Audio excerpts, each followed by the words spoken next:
three types of pain. We're going to talk about the three types of pain. I discovered three types of painful emotional experiences. And as I learned how to discern the difference between those three types, what they're for, and how to work through them, I was able to make significant progress in my life. So the first type of pain experience that I was able to start to pull through was on September 20th of 2020, where I realized there's a little part of myself that's telling me all of the time if what I'm thinking and what I'm doing and the impact that I'm making is the right thing. That little pain experience is like a little GPS inside my body. So what I realized with that specifically was that when I'm able to make a decision based on realizing that that thing feels wrong. So I had this feeling at 5 o'clock in the morning where I felt like what I'm doing with my business is totally wrong. And it just felt like I had to do something different. And I started leaning into that feeling of doing something different. And that was a life-changing experience. The second type of pain that I experienced is what I would call more of a feeling experience. So when you get the first type right, and you know how to use that indicator, you get a sense of clarity and direction. The second type is more about happiness. So I felt the pain experience originally in my face, and it felt like shame. Things were going great. I'm back on April 3rd of April 3rd of 2023, and I feel this like pain in my face. And I'm like, what is this and what's going on here? And it was telling me to experience it. And I experienced that pain, and I went back to the beginning of when that pain was originally created. When you feel intense emotional pain, you have to experience it. You don't have to get out of it, just experience it. That's it. So the second type of pain, when you learn how to use it, leads to happiness and satisfaction. The third type is karma pain, and that's called pattern pain. Pattern pain shows up like a sense of heaviness. So I felt a heaviness inside myself, inside my body, in this case, shame in my face. And that pain experience, as I unraveled it, dissolved the pain inside myself. And that's the karma realization, where all of a sudden you feel different overnight. And that's called freedom. When you get freedom from the kind of stuff that's lodged inside your body, things start to come to you, things start to happen. So on a practical basis, then, how do you do this, right? So this is a lot. The third part on the karma side, the way you can do it and unravel it is to identify a kind of thought pattern or a behavior pattern or an impact you're making on people that feels heavy, where you feel like something's coming at you that makes you feel bad, that makes you feel uncomfortable, that makes you feel feelings that are destructive for yourself. And the way I unraveled it specifically was around vision. So there's 8 karma patterns that I identified inside myself, and I've gone back and experienced the beginning of these things and seen how to unravel them. The vision pattern, called vision realized, for me was doing things in the world that were self-absorbed. So starting companies to make money, starting companies to be important, trying to do things that would give me a feeling of external results. That was creating issues with these karma patterns inside myself related to vision realized. So there's 8 of them. So what I did is I recognized how to unravel it.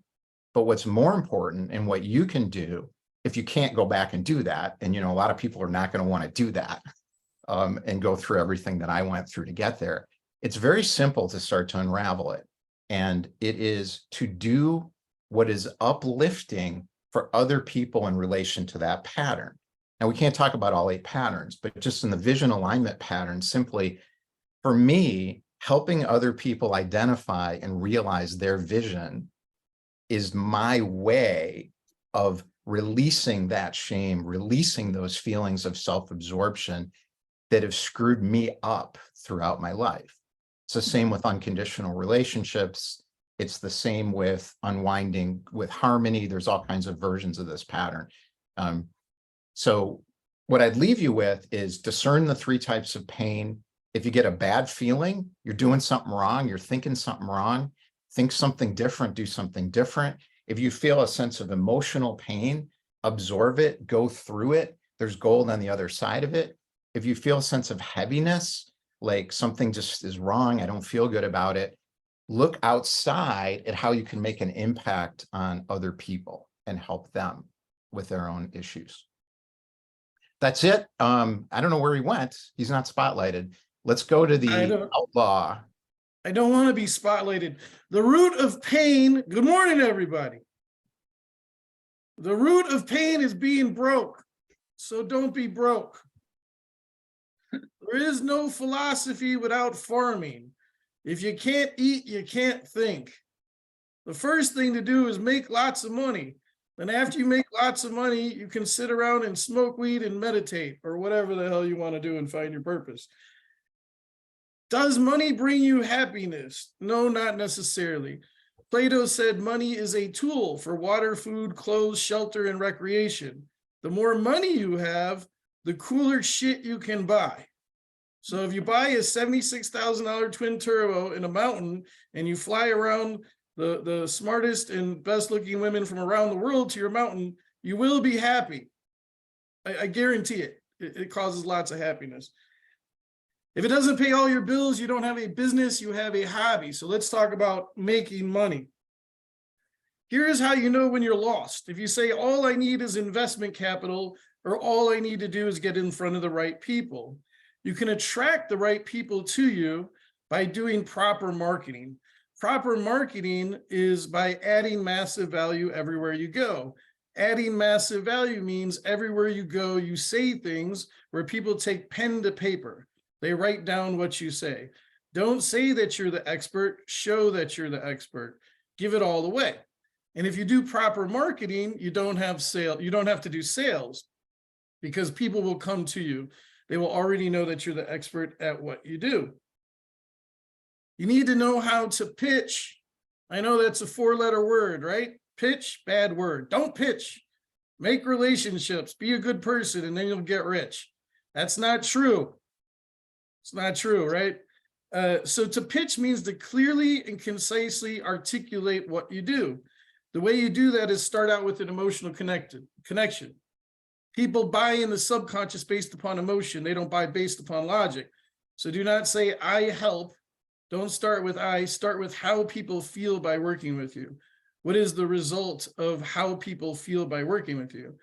Then say you have 3 packages, package A, package B, package C. What are the 5 added values of each one of your packages? And then what are the logistics? Take the potential client and put them in the shoes of somebody that's already working with you. So be able to clearly and concisely articulate massive value for what you provide. You've met with lots of people before. 90% of them you say, so what do you do? And then they talk for 5 minutes and you have no idea what they actually do. So don't be one of those people. Operate with intention, but don't be concerned with the outcome. The purpose of business is to make money. Will money make you happy? No, but as Mr. Wonderful said from Shark Tank, I've been rich and I've been poor, and being rich is better. Being poor is not fun, is it? I know some of you, and some of you are poor. And I know some of you, and some of you are rich. The rich people are happier. Run business meetings. Here's what a business meeting looks like. You're doing 30-minute meetings, 1 minute, form rapport, research people before you meet with people so that you can connect with them. So 1 minute, form rapport. Hey, I saw that you played golf in high school. So did I. Hey, I saw you traveled around a lot. Why did that happen? Was your mom or dad in the military? Form rapport, 1 minute, 2 minutes, add massive value. I saw this on your LinkedIn. Your last recommendations from 4 years ago. Doesn't anybody like you? Add massive value the next 2 minutes. The next 8 minutes, they pitch. The next 8 minutes, you pitch, incorporating their specific needs in an interwoven way. And then you have 11 minutes to close the deal. So will money bring you happiness? No, not necessarily. and you should learn to make lots of money because it makes life suck a lot less. Yes. Money's table stakes. Money's table stakes. You got to make money. But then what, right? There's 5 ways to access the part of yourself that knows everything. When you access the part of yourself that knows everything, then you're able to do the kind of stuff that I talked about. Deal with the 3 types of pain, understand how to engage with them, how to understand what your mission and your vision is, how to stay in focus, how to surrender, how to detach. When you do this, you will get everything you want in your life. That is the pathway to get everything you want in your life. Money helps you get out of the fear state of crisis where you can do what you're really here to do. So the 5 ways of getting access to the part of yourself that knows everything varies by person to person. So if you don't know, as I go through this, try them. So the first thing is you've got to find a daily practice habit. You got to find a time, same place, every single day where you get to know yourself. No phones, no work, none of that crap. No headphones, no podcast. You get to know yourself. Mind, body, heart connection, visualization, and object in mind are the only 5 ways to access the part of yourself that knows everything. To use them, mind is the beginning. Ask yourself, what do I want? Listen for the answer. It will not be what you want. It will be something like Judy Kane. It will be something like, don't watch TV anymore. That is the pathway toward finding out what you really want in life. Okay, that doesn't work, nothing happens. Second part, feeling, gut intuition, experience. That means you connect to that part of yourself through a feeling state. It's an intuition. If you're that type of person, you're still doing the same thing. You're just saying, what do I want? The feeling tells you. The third type of person, heart person, connection. The feeling is different. The feeling is an expansion of connection with other people. So what's coming to you is often other people, a cause, a mission of something in the world you want to impact. So you're the third type then. The fourth type is visualization. What happens to the fourth type of person to connect with that part of yourself that knows everything is that you will see images, schematics, drawings, architectures coming into your mind. That's your direction. What that's doing is it's telling you exactly where to drive and direct your entire life. So your job is to every day keep connecting into that and fill in the pieces. Fifth type is called object in mind, which is creative. You're the type of person that's going to get some kind of an object coming into your mind. It's something that you want to get out. You want to fill it up. You want to understand it better. You want to live with it, experience it, and it will tell you what kind of life to have. Money's great, but then what? I was a social worker for 16 years in the hood, helping people get jobs and go to college. I was a teacher for over 40 years. I was poor the vast majority of my life. It won't make you happy. And there's no hope for change. I was also deputy chief of staff for the state of Illinois Department of Children and Family Services and a practicing attorney. I had a mission-driven life for 30 years. When I got to near the top of the state, I realized there's no hope in the system because it's intentional. I was skeptical whether you could change the world or not, but it's what I tried to do for 30 years. Then I went into a suicidal existential crisis for the next 2 years. Then I found out you can have a lot of fun making money. You don't need a grand, great purpose to have happiness. I mean, I serve others with helping them to do what they want to do, but it's not the same thing as trying to create a democracy with a free press and an educational system. So I did believe for a very long time that you needed to have a mission-driven life and a life of purpose. And I'm a lot happier now that I'm not doing that than when I was doing that. I'm happier now making lots of money than I was trying to change the world. Trying to make the world a better place is a miserable existence. I'm not trying to make the world a better place at all. So what I'm talking about is a mission is what you embody. There's 12 different types of missions. My mission is an explorer. I am energized by exploration. Vision, there's 12 different types of visions. If you find the type of vision you want to create, it will happen. It's guaranteed to happen. If it's out of the vision alignment of what your type of vision is, it's not going to happen. What type of vision? For me, it has to do with truth telling. I have to be telling the truth, or whatever vision intent that I create, which is a step that comes after you realize what your vision is going to happen. If you surrender to what is coming to you, as I just described, when you figure out how to connect to it, which is essential, detach from all outcomes, it is inevitably guaranteed that that thing you've always wanted will happen if you're willing to go through the pain of the 3 types of pain to go get it. I'm not trying to change the world.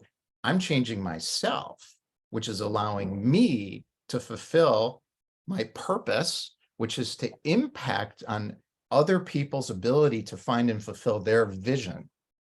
And it's helping me with happiness, which comes from being able to dissolve and use those difficult emotional feelings that leads to happiness, and then satisfaction, which comes from being able to do something in the external world, which is aligned with my mission and vision.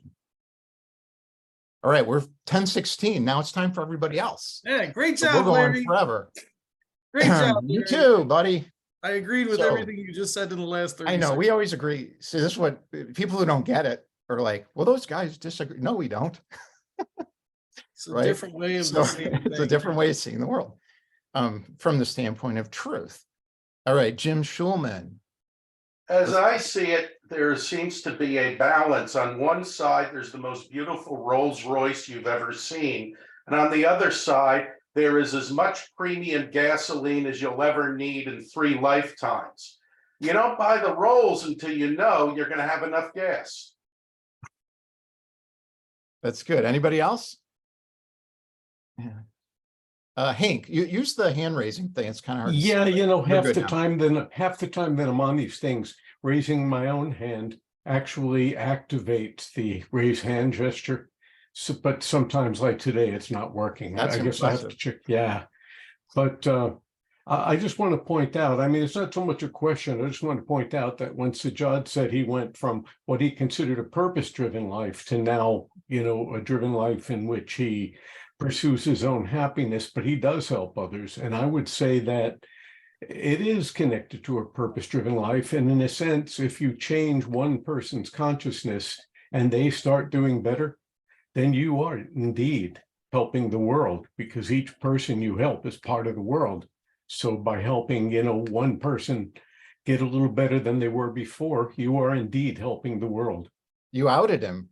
So there's 8 patterns. There's these are karma patterns. There's 3 in thought, 3 in action, and 2 in impact. And you know, I'm not talking about karma. I'm talking about my own personal experience, going back to the beginning of all of these patterns and seeing the full realization of those patterns inside myself. Our job is to find the one we impact. Of those 8 patterns, there is one we impact. What is our purpose here in this world? It's not what fucking Simon Sinek says. He has no idea what he's talking about. The purpose we have here is to lighten other people's karmic burden. And there's a very specific lane that we are supposed to be in. When we're outside of that lane, there's a little emotional trigger saying, stop it. Don't do that. Don't do this. Don't do that. That's the first type of pain. And we need to do this. And it has nothing to do with money, but I think if we do it, we'll make a lot more money. All right. Who was, I think, wait, now I'm confused. Suzanne, I think Suzanne was next, I think, and then maybe Monica or Stephen. Did I get that right? I was next, but I've lowered my hand because Hank said exactly what I was going to say. So thank you. Because Hank. we know this guy really well. Yeah. All They're right. trying to destroy my brand. They're all liars. Don't listen to them. Sorry. You are as purpose-driven as anybody I've ever met. All Yeah, right, who's next? during law school, I was telling a couple of my friends that having faith was bullshit, you know, and then they pointed out to me like 12 things I did that were all based on complete faith, and they're like, "Oh, I guess, all right, I do have a lot of faith." Monica. Hi, Larry. Hey, Hi. Larry, I actually disagree with you on the thing about you changing yourself. I think through the work that you've done, you have become more of you. It's an unraveling. It's not It's a unraveling. change. it's not change, it's unraveling. So when you free yourself from the karmic burden that is lodged inside your muscle as matter. So what's happened is energy is turned into matter, and that matter's inside your body. As you free yourself from it, which is easier to do than you think, you don't have to do complicated meditation practices. That is lightening it so you can get to yourself. That is my experience with this. And I know you know what you're talking about. Would anybody this. else like to call Larry out? Because I enjoyed that. No? All right. Me Steven. too. Hey, good to see everybody this morning. Larry, that whole thing about, finding your way to lighten the karmic burden of others. I really resonate with that. What I have found in my life is when I'm on the right path, it gets easier. It doesn't get harder. And the universe conspires to keep me in that lane by providing what I need. And when I run up against those guardrails of, oh, that's not the direction I'm supposed to go, it gets harder. And if I just pay attention to that, then I know I'm on the right path. Exactly. And I think when I know, what I realized is I call it the something missing feeling. So the something missing feeling means that you haven't figured out the truth about yourself yet. That's what that's telling you. And then what people do is they change careers, or they change spouses, or they go move to, Switzerland or whatever. And that's not the something missing feeling. Is basically, I'm supposed to be something different than this. This just isn't working anymore. I just feel like it's just wrong. I feel like I'm meant for something better. Or the pain is intense and it's like, I can't go on anymore. You see people who made $100 million wanting to kill themselves. That's what's happening. They're in the something missing state. The something missing state's telling you, it's the first type of emotion. It's telling you to wake up and do what you just said, because the world needs you to do it. Yeah. And my guess is that the reason that they're floundering like that is because they think it's an external thing, that if they change it, then everything will be right. If I could only make $1 million or $100 million or whatever that number is, then everything would be okay. Yes, that's just an external trappings of, and has nothing to do with, as you point out, either your own karmic burdens or someone else's, or your happiness, right?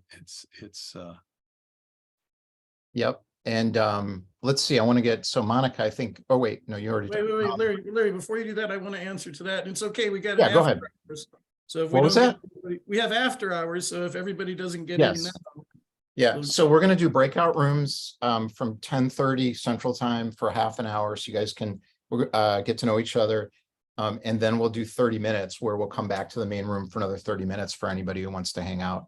We're doing 2 breakout room series, so it's rounds of 15 and 15. Good. Okay. I want to say some things to that. I agree that there are things that are way beyond coincidence, and sometimes when you're definitely on path, and sometimes when you're definitely not on path. I saw a TikTok yesterday that it was those people that deliver food for money. I forget what that is. I don't pay for that, but the guy's name was Tony, and he was dropping off some Kentucky Fried Chicken to a lady who had cancer, and the Kentucky Fried Chicken didn't have any Coca-Cola. So he called the woman who ordered the food, which was the daughter of the mother who was getting the food. And Tony's mom had died of cancer. So he said, but he was in prison when his mom died of cancer. So he went to a different store and got the Coca-Cola for the mother. And the daughter said, I want to Venmo you some money for doing that for my mom. What's your name? And he said, my name's Tony. It turned out that the daughter had a brother named Tony who was in prison while his mother was dying of cancer. So there's some things in the universe that are way beyond coincidence and extremely crazy to try to explain. And Tony, the food driver, said, I'm not taking any money. This was a gift from the universe because I couldn't be there for my mom when she was dying. Be you. Anytime I listen to other people's advice, my life goes horribly wrong. When I follow my gut, everything goes great. Sometimes I listen to other people. Lots of people give me unsolicited advice every day because they're stupid and think I should be somebody different. When I follow it, my life goes poorly. So just follow what you believe in. If you're not working 12 hours a day on your business, it's either because you're not truly passionate about it, you don't really love it, or you just don't know what you're doing. So you're stressed out because you're super smart, super hardworking, but it's not working. So it's usually one of those two root causes. If you do what you love for a living, you never work a day in your life. So I work 16 to 19 hours a day, but that's having fun all day long. Like doing stuff like this, TikTok, Instagram, Facebook, YouTube, talking to clients, shooting the shit with Larry and Suzanne. It's all fun. So it's not like work at all. Tazima, what up, homie? Hey, so I'm listening to this conversation about, you know, this inner guidance stuff, and I'm like, this is my jam. And one thing that I've kind of heard, but not to my own satisfaction, is about the emotions of it. Like, yes, our emotions are uncomfortable, but like one of the things that I've really found and used to support my clients is tapping into the emotions as data points. Like there's data in our emotions, and because the society is such an emotion, you know, hates emotion, hates people expressing themselves, we're missing a bunch of data that can provide us with guidance. So I love the idea that you shared, Larry, about listening in to find out, like taking that time to listen in and find out what is my being trying to share with me. Mhm. And even though it might not be pain necessarily that comes up for any specific individual, I know there are a bunch of different ways that my emotions show up. And different people have different experiences of emotion / pain, but like to be able to identify that and then get the data out of it and use it is like the process that Yeah, that's exactly what I'm saying. So the problem is one part of data is stop doing what you're doing. The other part of the data is experience this deeply so you'll know what it is and where it came from and what it's telling you you're supposed to do. And then the other part is, the third part is, this is the lightning the load piece to get it out of your body. And there's ways of doing all these things. So yeah, I'm glad you said that because you put a really good point on it. Haim, and then I think we got to go to the breakout rooms. We only have 2 minutes before the breakout rooms. So I want to make sure you get a chance since you've had your hand up. It is interesting part. Everybody want to change. But when change coming, everybody hate it. Right. Now, here is the thing. When you admit that you want to change, you admit that something wrong. Otherwise, why you change it? Right. Now, here is what I'm saying. Don't change everything. Don't change anything. Add something new into your life. Now, life happens on 2 levels. Everything is time and activity. When you add new activity into your life, you take the time from activity that you no longer want to have. Here is the change. Brilliant. That's great. All right. We got 1 more minute here. We're going to do breakout rooms. As far as the breakout rooms go, we'll probably do about, 5 people per room, and then we'll shuffle it up. If you're in a room with people you already know really well and you want to come back and get in a different room, feel free to do that and we'll place you. We don't have any instructions. I kind of agree with Sujat. His polarizing networking group. It's like, you don't need prompts. You know how to talk to each other. So I got nothing. My offer would be share your own fucking experience, like specifically. Like, what do you go through? Like, how'd you get here? No, you should talk What about you making know. money. Talk about making money. It's up to you. All right. All right, let's go. We're doing the breakout rooms.